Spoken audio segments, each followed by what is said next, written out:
आज इस वीडियो में हम लोग इकोसिस्टम पे डिस्कस करेंगे और इसे बहुत ही सरल भाषा में, ये बहुत कॉम्प्लेक्स सिस्टम है, इसको हम लोग इजी तरीके से सीखेंगे। और आइए एक एग्जाम्पल से हम लोग इसको सीखने की कोशिश करते हैं।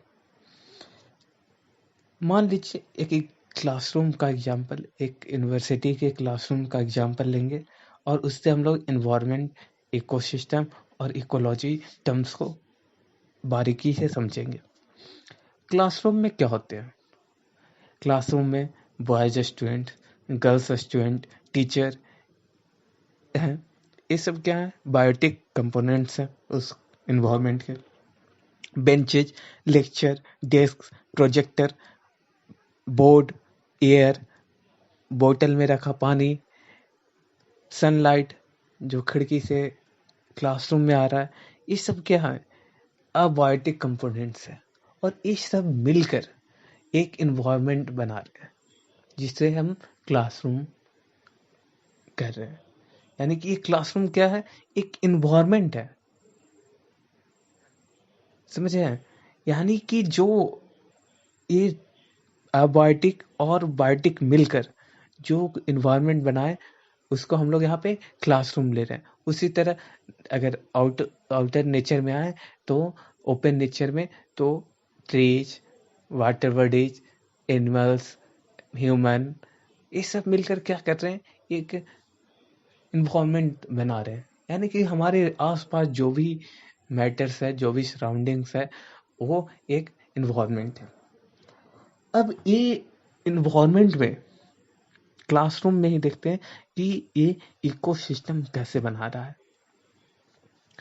तो देखिए, प्रोफेसर हैं क्लासरूम में जो कि सोर्स ऑफ नॉलेज है, जिसमें जिसे हम ये भी कह सकते हैं हमें ज्ञान रूपी एनर्जी ले रहे हैं।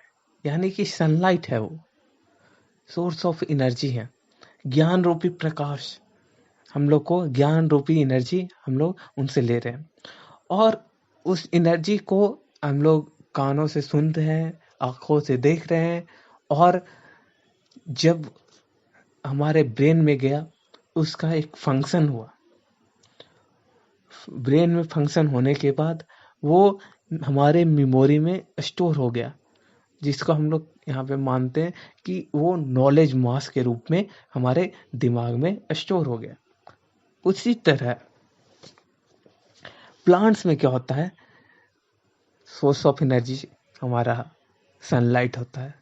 वाटर की हेल्प से, सॉइल की हेल्प से वो क्या करता है? न्यूट्रिएंट्स लेता है, फोटोसिंथेसिस करता है और अपना खाना बनाता है। और एक फूड जो बना, वो क्या किया? वो स्टोर करेगा किस फॉर्म में? स्टेम के फॉर्म में, लीफ के फॉर्म में, रूट के फॉर्म में, फ्रूट्स के फॉर्म में। तो ये जो मास कलेक्शन हुआ न्यूट्रिएंट्स का, वो क्या हुआ? उसको बोलते हैं बायोमास। वहां पे हम लोग क्या किए थे? एनर्जी मास स्टोर किए थे। प्लांट्स क्या कर रहा है? बायोमास स्टोर कर रहा है। अब फिर से आते हैं क्लासरूम की तरफ। वहां पे क्या था? जिस तरह वाटर मिल रहा था प्लांट से, तो यहाँ तो प्लांट्स को मिल रहा था, यहाँ पे वाटर नहीं मिल रहा है। क्लास में वाटर वो एलिमेंट्स नहीं है। वो वाटर की अब खोज करते हैं कि वो वाटर कहाँ से आएगा।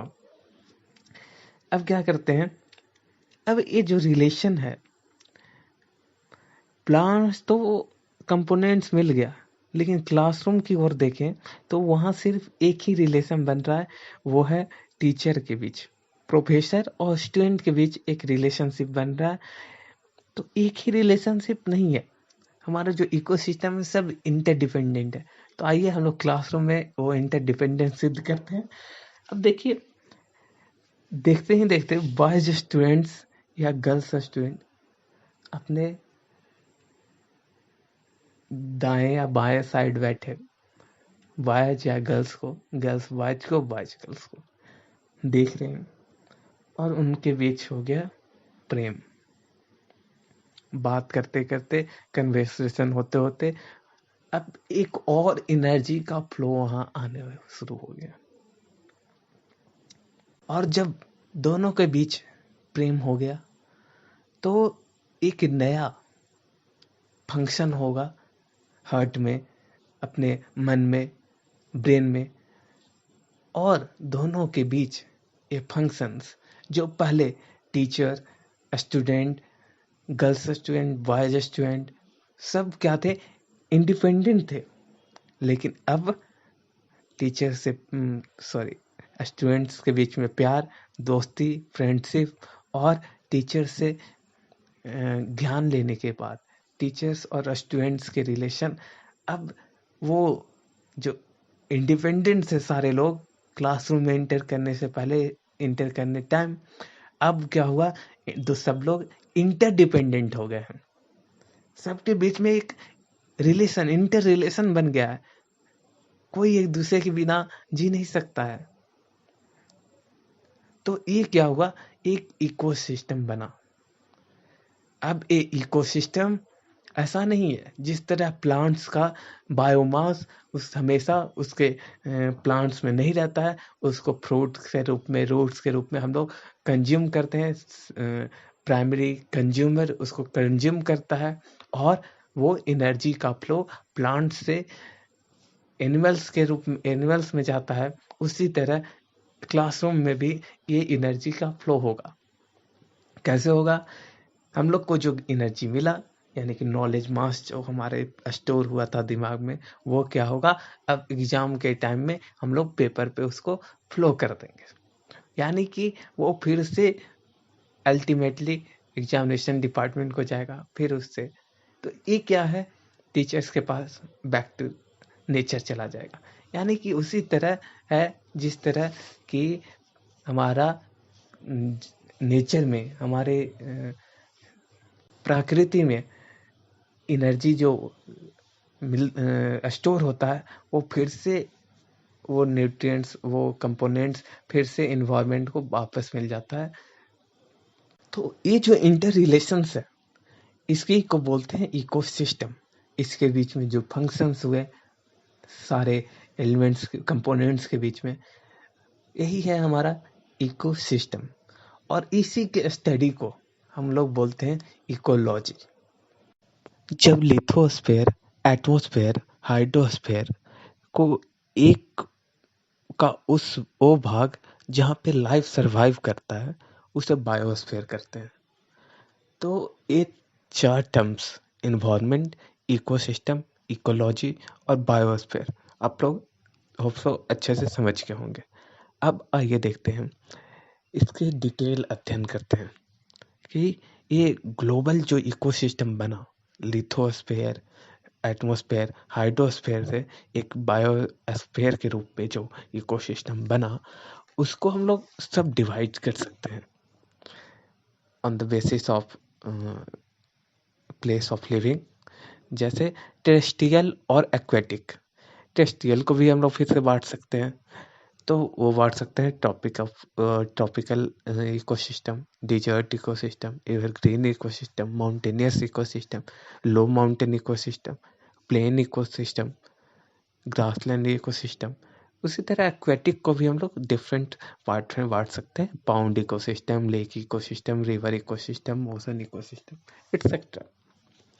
अब इनको डिटेल्स में समझने के लिए, इकोसिस्टम को, इंटर रिलेशंस को समझने के लिए हम चार कंपोनेंट, चार फंक्शंस बताते हैं, जिससे पूरा स्ट्रक्चर आपको एक समझ आ जाएगा। सबसे पहला पॉइंट देखते हैं, प्रोडक्टिविटी।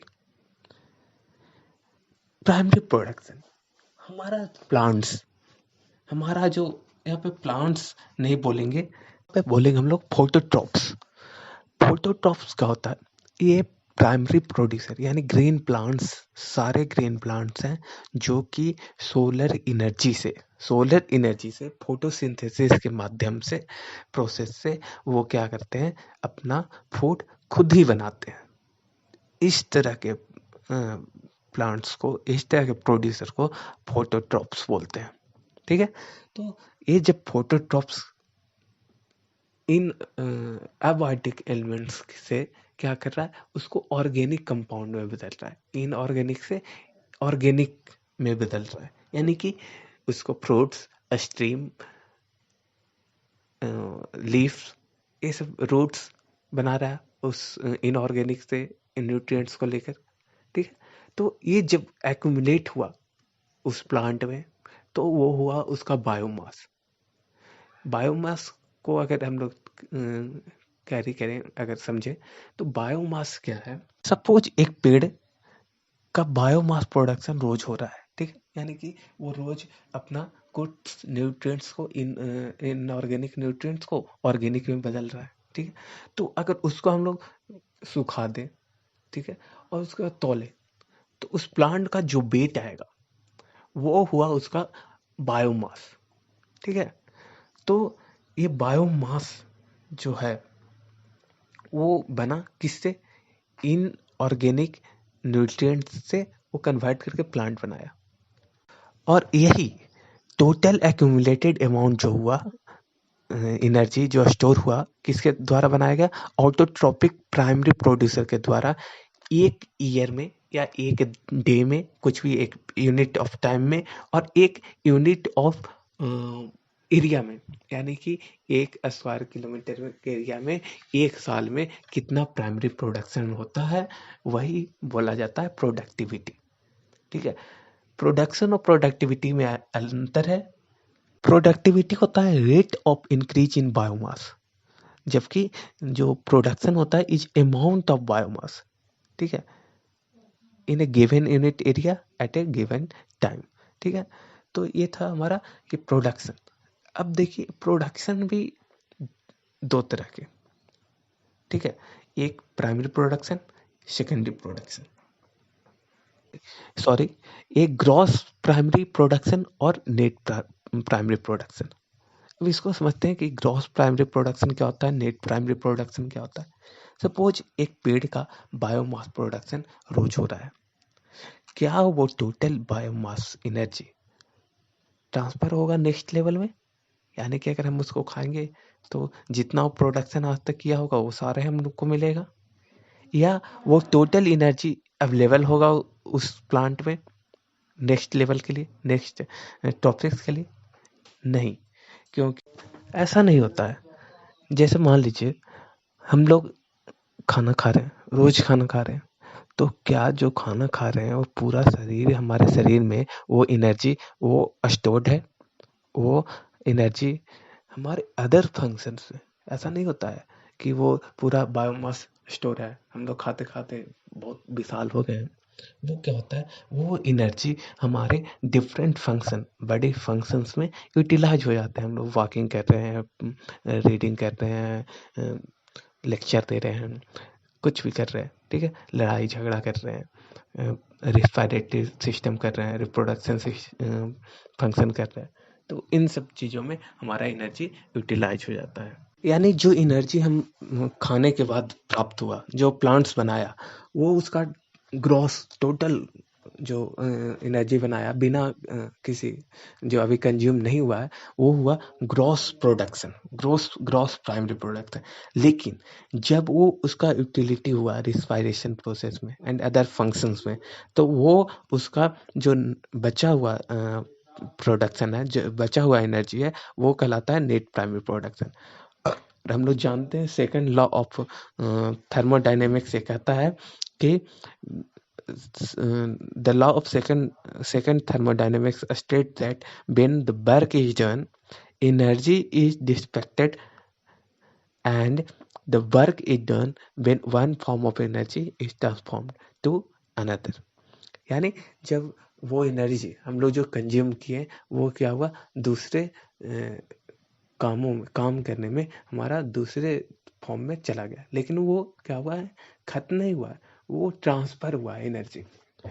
और states one law of one, first law यही कहता है कि first law of dynamics says that in any system of constant mass, energy is neither created nor destroyed, but it can be transformed from one type to another type।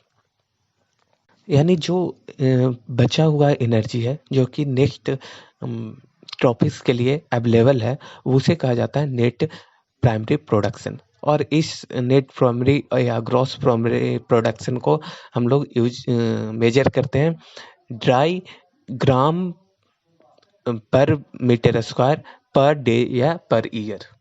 Second topic, second point है decomposition. Production देख लिए, decomposition देखते हैं। Dead animals, leaves, broken leaves, सड़ा हुआ फल, सब्जी, branches etcetera, सब क्या है, एक अगर सॉइल में पड़ा हुआ है, इन सब को बोलते हैं डेट्रिटस।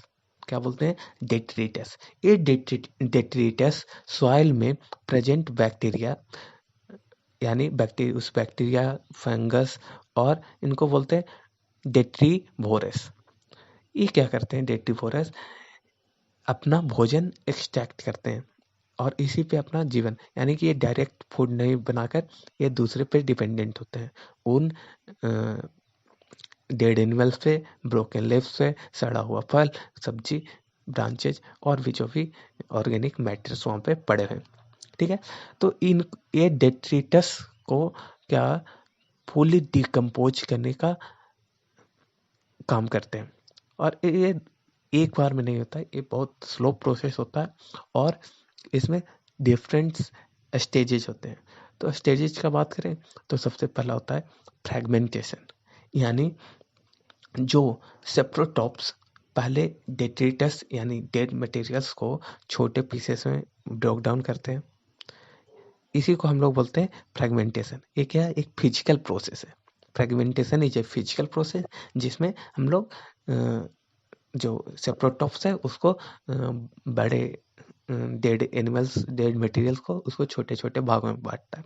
फिर दूसरा है लीचिंग। इसमें क्या होता है? फ्रेगमेंटेशन के बाद डेट्रिटस में जो सॉल्युबल कंपोनेंट्स है, उस डेड एनिमल या डेड मटेरियल पे जो सॉल्युबल कंपोनेंट्स है, वो जैसे साल्ट, शुगर, कैल्शियम कार्बोनेट, ये सब क्या होता है? वाटर के साथ मिलकर घुलकर सॉल्युबल होता है, इसलिए घुल जाता है और ये मिनरल्स सॉइल में चला जाएगा। इसी को बोलते हैं लिंचिंग। फिर तीसरा जो स्टेज होता है वो होता है कैटाबॉलिज्म। ये क्या है? एक केमिकल प्रोसेस है। इसमें सेप्रोट्रॉप्स क्या करते हैं? केमिकल एक्सट्रैक्ट करते हैं, उससे ब्रेक डाउन करवाते हैं उस मटेरियल्स को, और जैसे कि ह्यूमन में मेटाबॉलिज्म होता है उसी तरह वो कैटाबॉलिज्म करते हैं। फिर तीसरा है ह्यूमिफिकेशन। ह्यूमिफिकेशन देखते होंगे सॉइल में एक डार्क लेयर बन जाता है, वही है ह्यूमस। और ये क्या करता है? ये जल्दी ब्रेक नहीं होता है, इसके लिए micro nutrients, micro specific bacteria का जरूरत होता है इसको तोड़ने के लिए। तो ये क्या करता है? होल्ड करके रखता है न्यूट्रिएंट्स को सॉइल में, और ताकि वो प्लांट्स, इसके कारण क्या होता है? प्लांट्स इसको इजीली ऑब्जर्व करता है, न्यूट्रिएंट्स को लेता है। जैसा कि बहुत सारे सॉइल में, ब्लैक सॉइल में, एलुवियल सॉइल में ये क्या होता है? ह्यूमस ज़्यादा होता है, ब्लैक सॉइल में सबसे ज़्यादा होता है, तो इसलिए उसको ज़्यादा न्यूट्रिएंट्स बोला जाता है। लेकिन वही साल्ट, क्ले सॉइल, साल्ट्स जैसे पार्टिकल्स सॉइल में क्या होते हैं? ये ह्यूमस कम होते हैं, इसके कारण उसमें न्यूट्रिएंट्स होल्डिंग कैपेसिटी कम होता है। ठीक है, नेक्स्ट है मिनरलाइजेशन। जब ये ह्यूमिफिकेशन के बाद इसमें इनऑर्गेनिक मटेरियल जो है उसको क्या क्या निकल जाए, ठीक है, वो भी बैक्टीरिया, फंगस जो भी है उन्हीं के द्वारा किया जाएगा, और ये सॉइल में कंसंट्रेट हो जाता है। यानी कि जहाँ से वो न्यूट्रिएंट्स सॉइल से, एयर, एटमॉस्फेयर से उस प्लांट को मिला था, वो फिर से उसे, उस इनऑर्गेनिक मटेरियल्स को क्या किया था? प्लांट्स ऑर्गेनिक में बदला था। फिर से देखिए, वो फिर से वो ऑर्गेनिक से इनऑर्गेनिक में बदल दिया। यानी कि ये जो साइकिल है, ये सिस्टम जो है, इसी को बोलते हैं इकोसिस्टम। नेक्स्ट है एनर्जी फ्लो। एनर्जी फ्लो में होता क्या है? जैसे मान लीजिए कि जैसे हमारे कंट्रीज में different forms of stage of government है, central government, state government, local government, ठीक है, उसका पीपल। तो मान लीजिए कोई स्कीम आया, उसका पैसा गरीब उस पीपल के लिए जा रहा है, तो वो डिफरेंट स्टेट से जाएगा। पहले सेंटर स्टेट को भेजेगा, स्टेट लोकल म्यूनिसिपल या पंचायत को भेजेगा, पंचायत फिर उसको पीपल में डिस्ट्रीब्यूट करेगा। तो ये क्या हुआ, एक चेन हुआ। इसी तरह एनर्जी फ्लो क्या होता है, इसमें एक होता है प्रोडक्शन, या एक मान लीजिए इंडस्ट्री है, वो क्या क्या प्रोडक्शन, वो इंडस्ट्री हमारे इकोसिस्टम में कौन है, तो प्लांट्स है। प्लांट्स क्या किया, प्रोडक्शन किया, यानी टॉपिक लेवल 1 हुआ वो, और वो ट्रांसफर किया अपना जो बायोमास एनर्जी वो स्टोर किया, वो ट्रांसफर होगा प्राइमरी कंज्यूमर में, यानी कि जो प्लांट्स को खाएगा, यानी कि हर्बीवोरस। ये हुआ ट्रॉपिक लेवल 2, ठीक है। अब ये एनर्जी प्राइमरी कंज्यूमर जो किया उसको अब खाएगा सेकेंडरी कंज्यूमर, कंज्यूम करेगा, यानी कि उस एनिमल्स को जो कि प्राइमरी प्रोडक्शन को खाया था, प्लांट्स को खाया था, यानी कि मान लीजिए कि उसको खाया था एक गोट, गोट को अब खाएगा सेकेंडरी कंज्यूमर, ठीक है। सेकेंडरी कंज्यूमर को बोलते हैं कार्निवोरस, यानी कि उसको शेर खाया या कोई और खाया, ठीक है। तो अब लास्ट होता है, वो एनर्जी कहाँ से गया, प्राइमरी कंज्यूमर से कहाँ चल गया, सेकेंडरी कंज्यूमर में। अब सेकेंडरी कंज्यूमर से जाएगा ओमनीवोरस, यानी कि ह्यूमन में, वो ट्रॉपिक 4 हुआ। यानी कि देखिए एक चेन एनर्जी का फ्लो हो रहा है लोअर टू हायर, ठीक है। तो ये इसी फ्लो को, इसी बायोमास एनर्जी के फ्लो को बोलते हैं एनर्जी फ्लो। नेक्स्ट है न्यूट्रिएंट साइकिल। न्यूट्रिएंट साइकिल क्या होता है, amount of nutrients such as carbon, nitrogen, atmosphere, phosphorus, calcium, ये सब प्रेजेंट है हमारे सॉइल में और एटमॉस्फेयर में एक निश्चित समय में, ठीक है। उसी को क्या हुआ कि डिफरेंट प्रोसेसेस से इसको फिर से ये डिफरेंट फॉर्म में चेंज होगा और फिर से वो वहीं पे आ जाएगा। जैसे मान लीजिए कि नाइट्रोजन, नाइट्रोजन हमारे एटमॉस्फेयर में फ्री है, उसको कंज्यूम किया रूट्स ऑफ राइजोबियम बैक्टीरिया के द्वारा, वो प्लांट्स में गया, प्लांट से फिर वो हमारे एटमॉस्फेयर में आ जाएगा। यही इसी रिसाइकलिंग प्रोसेस को बोलते हैं न्यूट्रिशन साइकिल। धन्यवाद।